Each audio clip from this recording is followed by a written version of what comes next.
The forest continues on.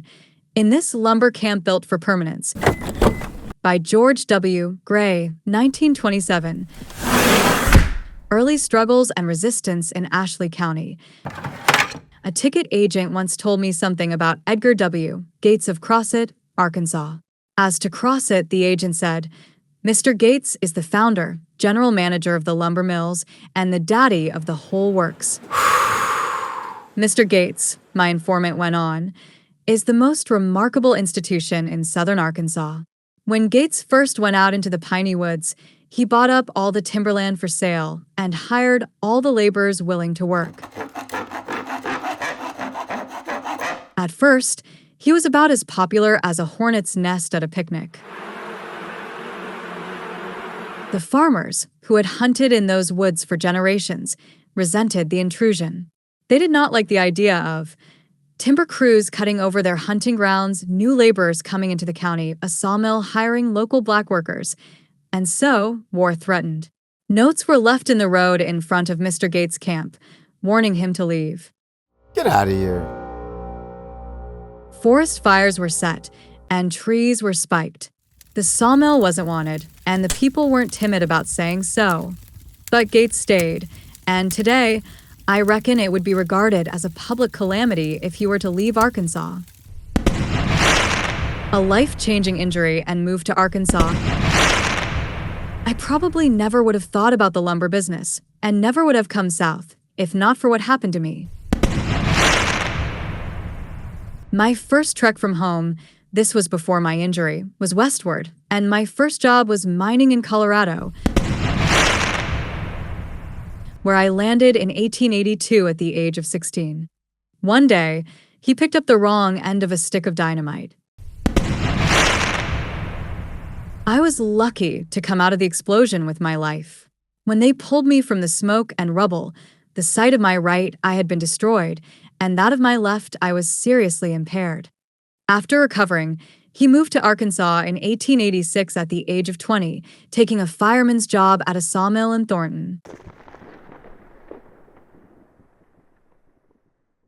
After a year as fireman, my wages were raised, and I felt that I must be making good. My self-confidence began to rise.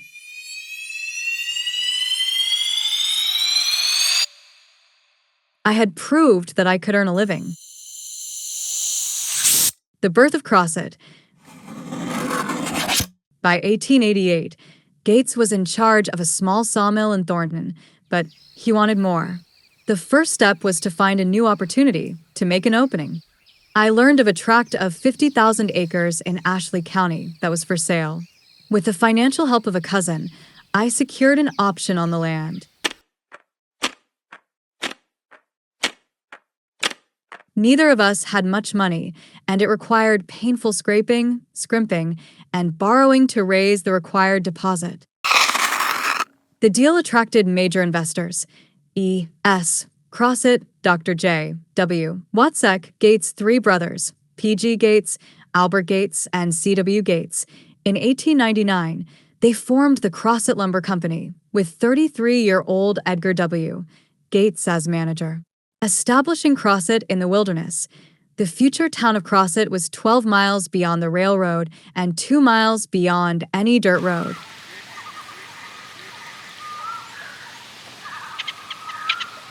We waited week after week, hoping that the rain would let up so we could move our heavy machinery. But the rain didn't stop. Finally, in November 1901, we decided to go ahead regardless of the weather.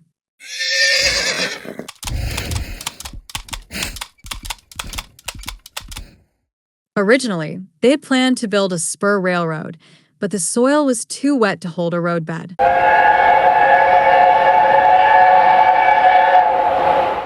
Wagons bogged down to their hubs. Finally, we built wooden slides and sled our machinery across.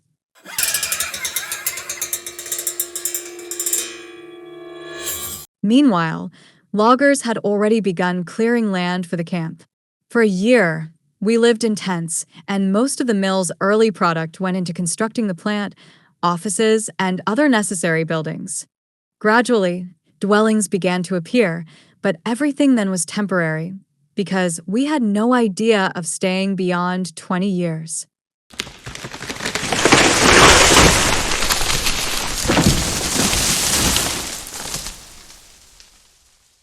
Keeping saloons out of Crossett.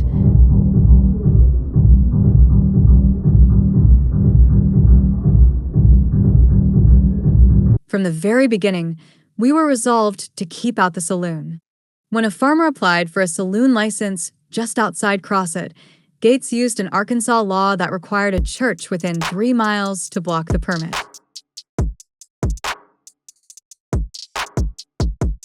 Within 24 hours, we built a 16-foot by 32-foot church and sent for a circuit preacher to dedicate it.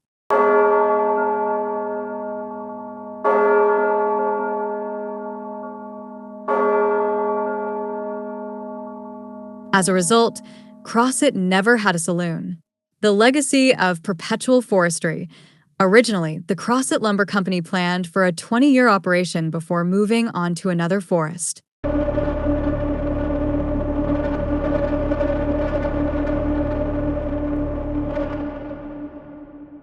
But we have been here 26 years already, and we still have left to us 10 years cut of the original forest. If we started 26 years ago and still have 10 years left, you can see that from first cut to recut is 36 years. That is ample time for a new crop of trees to mature.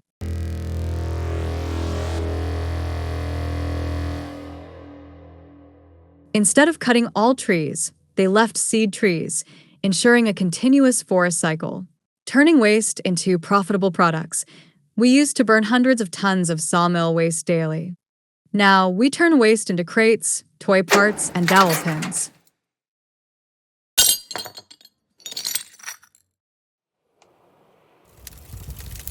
Fire prevention and forest protection. To prevent forest fires, the company established a fire prevention squad of 24 wardens, 6 lookout towers with instant communication to headquarters. With this system, we can spot and control a fire within minutes, supporting farmers and local prosperity. Gates hired an agricultural expert to help local farmers.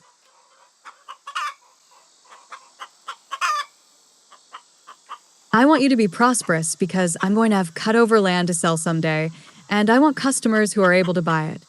This investment helped build Crossett's economic success, making it more than just a temporary sawmill town. Conclusion: a lasting legacy. Cap Gates built more than a sawmill.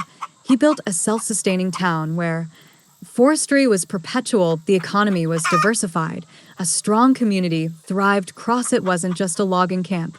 It was built to last.